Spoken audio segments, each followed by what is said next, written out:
तीसरी आंख से 24 घंटे कुछ इस तरह की जा रही है स्ट्रांग रूम की निगरानी। ईवीएम में बंद प्रत्याशी के किस्मत का राज आगामी 23 नवंबर को खुलने वाला है। पहले चरण के मतदान संपन्न हो चुके हैं और दूसरे चरण का मतदान 20 नवंबर को होते ही सबकी नज़र 23 नवंबर को होने वाली मतगणना पर टिकी रहेगी। इन सब के बीच चुनाव आयोग के द्वारा मतगणना स्थल पर भारी सुरक्षा का व्यवस्था इंतजाम किया गया है। पहले चरण में राज्य के 43 सीटों पर हुए मतदान के बाद ईवीएम को स्ट्रांग रूम में रखा गया है, जिसकी निगरानी तीसरी आंख से की जा रही है। राज्य के सभी जिला मुख्यालय में बनाए गए ऐसे 24 मतगणना स्थल पर अंदर और बाहर सुरक्षा के व्यापक प्रबंध किए गए हैं। मुख्य निर्वाचन पदाधिकारी के रवि कुमार के अनुसार प्रत्येक मतगणना स्थल के अंदर केंद्रीय बलों की एक कंपनी लगाई गई है, वहीं इसके बाहर राज्य पुलिस के जवान की तैनाती की गई है। मतगणना स्थल के अंदर और बाहर चप्पे चप्पे पर सीसीटीवी कैमरे लगाए गए हैं, जिसके माध्यम से पूरी निगरानी की जा रही है। इसके अलावा मतगणना स्थल पर स्ट्रांग रूम के बाहर प्रत्याशियों के प्रतिनिधि के भी रहने का व्यवस्था की गई है। रांची के पंडरा स्थित बाजार समिति में बनाए गए स्ट्रांग रूम के पहले चरण में हुए 5 विधानसभा क्षेत्र के ईवीएम को रखा गया है। चुनाव जीतने के बाद यहां की खनिज संपदा अडानी को देना चाहती है बीजेपी। सुप्रियो भट्टाचार्य। जेएमएम के केंद्रीय महासचिव सुप्रियो भट्टाचार्य ने आज देवघर में कहा कि आज देश के गृह मंत्री फिर से संथाल दौरे पे थे। कहा कि बीजेपी के शीर्ष नेताओं को अब गांव के लोग भी सुनना पसंद नहीं कर रहे हैं, इसलिए इनको बार बार झारखंड आना पड़ रहा है। कहा कि गृह मंत्री अमित शाह ने हमारे नेता हेमंत सोरेन से कुछ सवाल किए हैं। अब हेमंत के सामने तो ये सवाल जान रहे हैं कि उनकी व्यवस्था सभी जानते हैं, ये उनसे सवाल पूछ भी नहीं सकते हैं, इसलिए मैं ही गृह मंत्री के सवालों का जवाब दे रहा हूं। कहा कि ये लोग आदिवासी सम्मान की बात कर रहे हैं। कहा अमित शाह ने बताया कि उन्होंने सबसे पहले देश में आदिवासी राष्ट्रपति बनाया।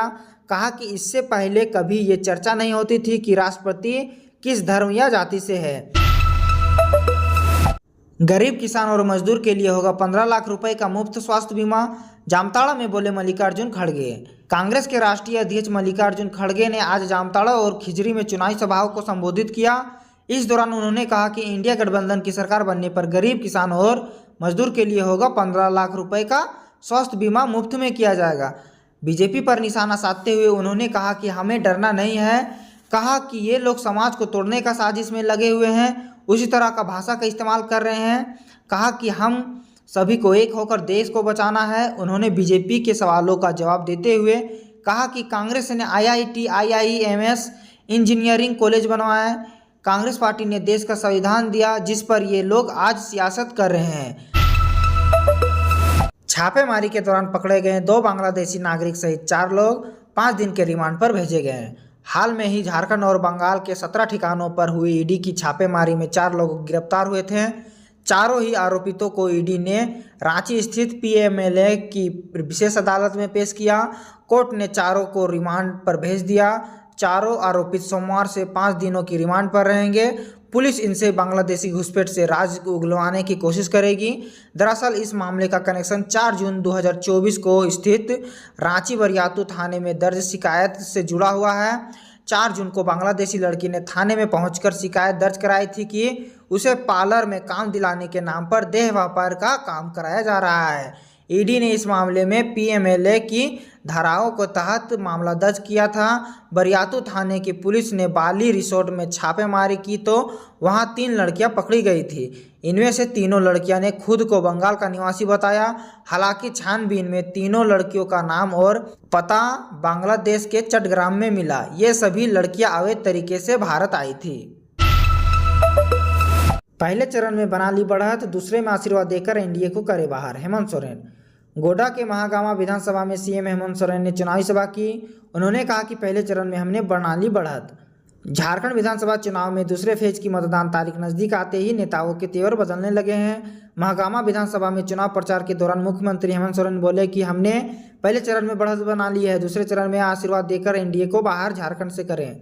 गोड्डा के महागामा में मुख्यमंत्री हेमंत सोरेन ने जनसभा को संबोधित करते हुए कहा कि हम मजबूत स्थिति में पहुंच चुके हैं और ज़्यादातर सीट जीत रहे हैं। वहीं दूसरे चरण में भी बेहतर करना है, इसलिए आप जनता जनार्दन इस लोकतंत्र के महापर्व में अधिक से अधिक वोट कर महागठबंधन की सरकार बनाइए।